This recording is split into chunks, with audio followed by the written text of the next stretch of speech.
here. Howdy hi, XJ7. I was thinking of getting a cell phone. Imagine that, Seven. Relating these tales in the middle of Olive Garden or Hobby Lobby while the sleepers listen on and get their minds blown. I'm taking this show on the road unless my better senses regain their hold over me. Anyway, while landlocked, let me loose another loathsome legend of licentious legerdemain.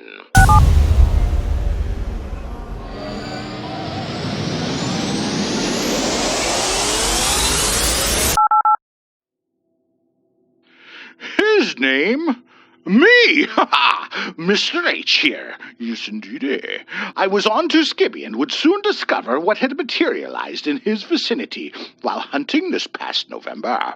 I would discover another occulted firebrand and rip the wool from this willful wolf and nearly get the flesh ripped from my own ossification.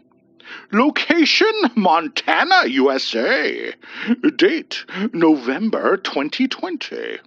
Indeed, XJ7. Skibby had called me from his cell phone. Luckily. And he knew it. I was in the general area attending a cryptid and UFO conference where I would delight and revel yearly in attending wild-eyed lectures, and I surreptitiously throw junior mints into the hair of the harebrained braggarts on stage. They don't even do their research. They watch YouTube videos and make boisterous claims and outrageous opinions, sometimes relating to nothing more than stale Reddit articles from years previous. It really is the best entertainment I have most seasons in this obtuse line of work we pursue, fellow agent. Anyway, I was off like a shot and speeding up the game trail into the area of Going to the Sun Mountain, from which Skibby had last been heard. I tried redialing once I arrived, but nothing. From what he related, I was almost sure he was either dead or very close to it by the time I would bluster in. Within a few hours, I was up to the mountain slope and checking out his hastily abandoned camp. I traced back to his kill zone. No sign of Skibby. No sign of anything but a trail of blood and bodies. A cursory check was made to be certain I had it all. FLIR goggles, a double Diablo primed with silver buckballs, my Glock with silver hollow tips, a phone, GPS, flashlight, bullhorn, and some Skippy and apples just in case. I wasn't going to let this opportunity go to waste. If Skib saw a dead Bigfoot, perhaps I could find a live one. Lo! I immediately found the dead Bigfoot, but no sign of Skibby or that weird deer creature. Only a destroyed tree near the cryptid.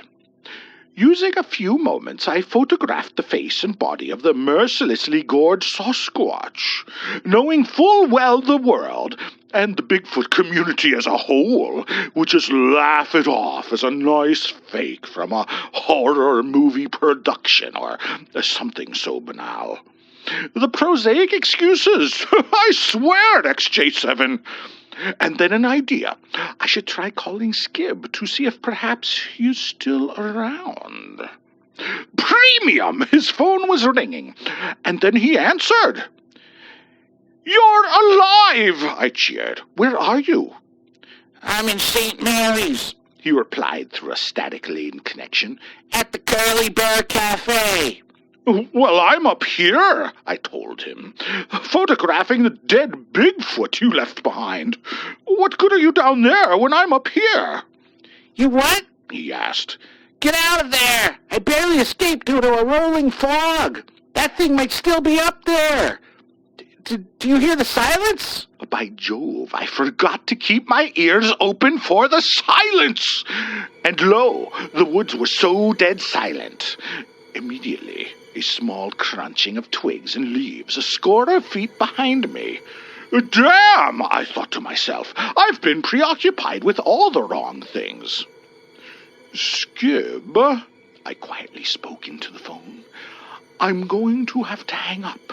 There's a visitor behind me, and it might be time to have a mild spaz with some ballistics. Wish me luck. Click! I was off the line, sweating like a fool and slowly reaching for my Diablo, ready to make a swift stand and hasty spin to plug that amped-up Wendigo, or whatever, behind me. My ears were perked, mind on overdrive, waiting to hear the sound of lunging, which could be cue to cut sideways and roll. But I was the brisker of us, up, spin, arm out with gun ready to fire. And what I saw was very confusing to me. The singular sight froze my instinct to act rashly, because it was a kind of human thing, with some deer qualities to it. It was like a were-deer trying to pass itself off as a human.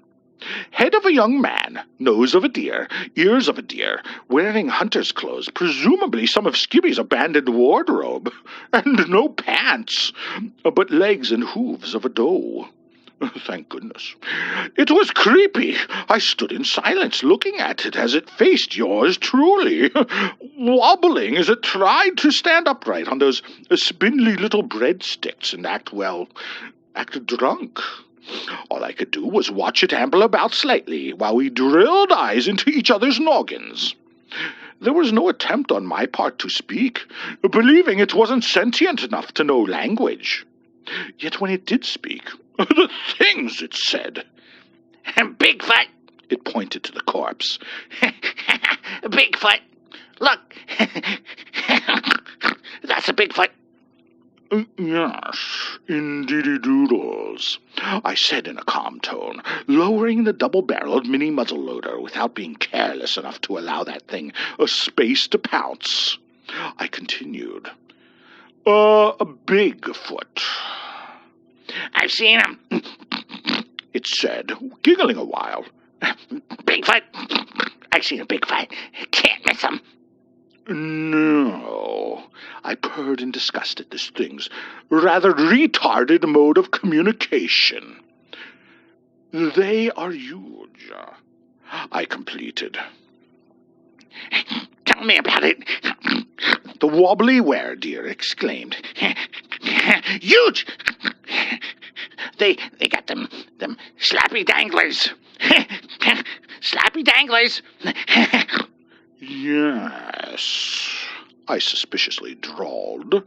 Slappy danglers. It was motioning to its own crotch with swaying hips. Slappy dangler. Slappy dangler. Thank you, I chimed. That's enough now. Slappy danglers! Slappy danglers! It blurted louder, swaying around with greater gyrations. Slappy! Yes, that's very good. I was growing ever so annoyed with the unusual thing. You may go now. Slappy danglers! It continued. Slap! Slap! Slappy danglers! Is that your mother I hear calling? I was now truly annoyed and just wanted this perverse creep of a cryptid to piss off. But no. Slappy danglers! It went on. I was now perturbed to see it doing a full version of the Orange Justice before my eyes, as it chanted the mantra of slappy danglers. Oh my! Would this nightmare never end, I wondered? I snapped. Oh, fuck off, you tard! I screamed into it full force. I mean, really, it takes a lot to get me that upset. And you could tell it was pure evil by how it was provoking me.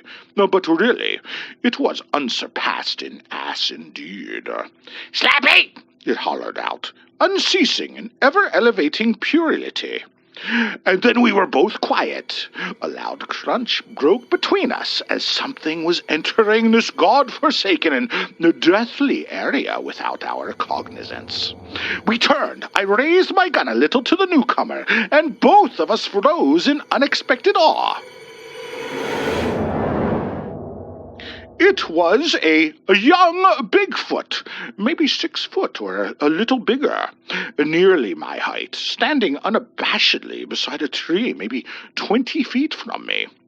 Its face was depressingly dour and looking beyond me to the bizarrely mutilated corpse of one of its kind. I could sense it immediately. These two were kin, perhaps father and son. Shoot it! The were-deer commanded, pointing to the juvenile Bigfoot. Why? I asked, revulsion dripping from my words as they lingered in the air. The deer thing spluttered, then pointed decisively to the Bigfoot's crotch. Slappy Dangler! Slappy Dangler! I lowered my Diablo and stared daggers at the weird chimera. It was doing another full-blown orange justice and screaming about slappy danglers, while the hirsute stripling moved and knelt by his relations, crying a little as he did. You did this, I pointed to the obtuse deer. You killed these creatures! Whatever I said didn't matter to the freak. He kept gyrating more and laughing like an utter ass. Knowing he would come at me and the boy Sasquatch any moment, I raised my handgun and blasted the fool. The black powder smoke was everywhere. We were all coughing. But when the smoke was cleared from a slight breeze, I watched the oddball venison before me as it became discombobulated. The visage of a man was sliding from the image of a deer, like a snake shedding skin. I walked up as it coughed its guts out, grabbed the hat and face slithering about the shoulders of this doe, and yanked slowly, peeling off this veneer of a deer to reveal a fully grown deer, standing on all fours and talking like a pestiferous punk. You should have wasted him, it said. Now you gonna die? No, I am not, I chided, grabbing the horns of the female deer and ripping downward, peeling off the skin and disguise of a deer to further reveal a bipedal and mouthy moo cow calf in place of the deer. Stop it! The moo cow whined. I grabbed the muzzle of this lumpy and deformed thing and yanked again, the skin coming off once more. Skinwalker! I roared, my response to this perverse quisling in my midst. I know your ways, devil boy! And then I recoiled in true horror. No longer were there the menageries of a high-level and adept skinwalker before me. No longer the horrific forms of distorted biology. This was deeper than that. I was confronted by and looking directly into the face of Queen Elizabeth II, sovereign monarch of the United Kingdom and all its colonies and associated lands and weird little tourist traps with their outrageous accents and odd colloquialisms. And she had her sash and a little crown and everything. It was quite magnificent. Truly it was. Her eyes looked up at me with disdain only some hoity royal could muster. I felt my knees buckle. I felt the need to submit, to courtesy or something.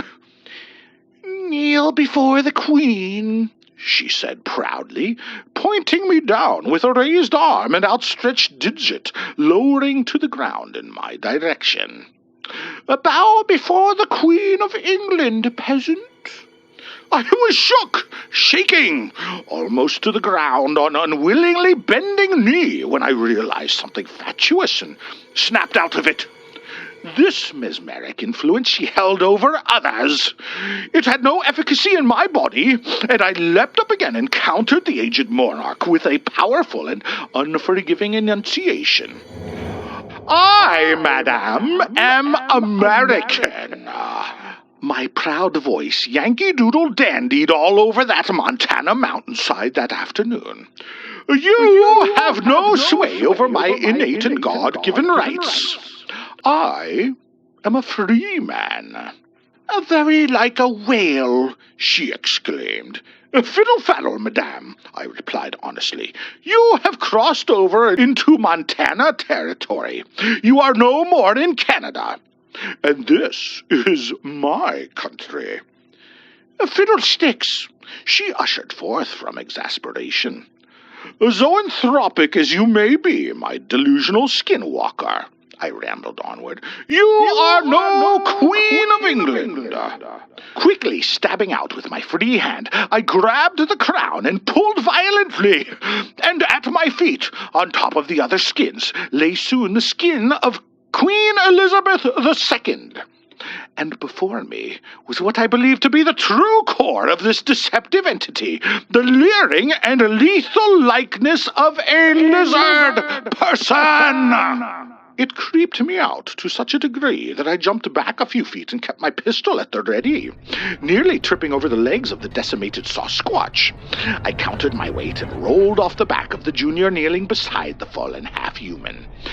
And I was then behind the pair on one knee, and still steadfast in aim toward the tongue-flicking troublemaker. "Lizard man," I shouted, "so we meet at last!" It stared with ugly intent oozing from its scaly skin and sibilant sighs of animosity. "Your bigoted kind hate everything, don't they?" I accused. "Life is your very enemy. You rail against God himself in your misdeeds and misandry." Too true. It hissed as it came forward, claws raised to cut us deep. Enough! I thought of these theatrics as mere idle flapdoodle to give pause to the true actions. I sussed out his identity and he knew mine. Game over. Basilisk breath. One ball left, unloosed with a thunderclap. Had I hit the target? No time to tell, as the dense cloud billowed and buoyed on air between us. I hastily released the Glock from its shoulder strap and was blowing holes into the general area of that scoundrel. When all cleared, there was nothing. Had it retreated underground? Was it dissolved into ether and now in some sub-dimension of reality? Back to the invisible realms. Who could tell? I was merely relieved that it was gone. My attention turned to the grieving baby Bigfoot nearby. It was amazing to see he was unfazed by any of the hullabaloo I engaged in, and equally unshaken by the presence of a son of Noah. Though I am truly inadequate at these types of emotional affairs, I took it upon myself to comfort this odd and unsightly soul before me. Sitting on the log next to his father, I revealed a jar of Skippy and some apples in my backpack. What providence that I was indeed ready for this fortuitous juncture! As I cut the apples with a hunting knife, I talked to the lad. "I'm sorry, boy," I told him, hoping he knew what I was saying. Truly tragic and terrible turns come into life when least expected. Would you like some apple? As I ate a slice dipped in peanut butter, I held one out to him. He looked at it, as if deciding between suicide or supper-time snack. And then he lethargically took it from me and ate it. I could see light regained in his eyes, tears gushing forth stronger as he enjoyed something while tormented by relentless sorrow. "Want to spend some time amongst humans?" I asked. He said nothing, just looked blankly as he ate some more apple. "You could help me out and get away from all this," I continued. We stood up, and I guided his gargantuan form with an arm around his stupendous shoulders, leading him back down the way to my car. "I could use a butler anyway," I said to him. He merely shuffled along, cutting a vicious fart and accepting a new future in a distant place where he could escape the crushing remorse of that day. On the upside, I was going to be able to complete my files that were so lacking in Bigfoot data. My final thought on the matter, before we adventure into civilization, was, where will I get pants ample enough to cover this chap's slappy dangler?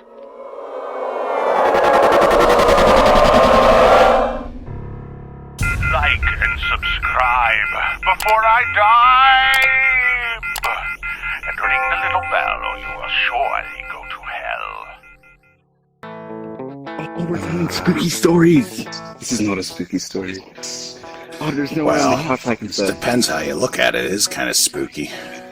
I guess so. Wait, that's it? That's the end of the story? Is a